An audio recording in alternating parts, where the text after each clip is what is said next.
How to add or remove live caption in quick settings panel on Samsung Galaxy S26 Ultra. So let's start the video. First of all, open quick settings panel. So just swipe down. Now here, so click on edit and pen icon.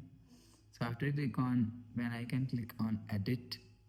So if you want to add live caption, so you will see.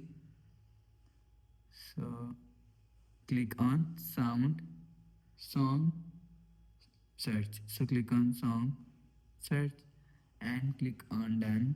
You will see live caption is add on quick settings panel.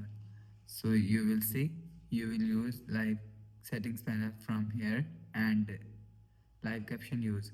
So if you want to remove live caption on quick settings panel, so open quick settings panel and click on edit icon and click on edit.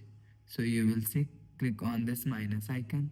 So after click on minus icon and click on done, you will see live caption is removed on quick settings panel.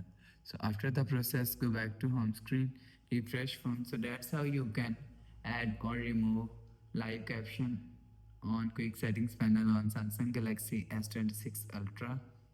So if you like the video, please subscribe. Thanks for watching.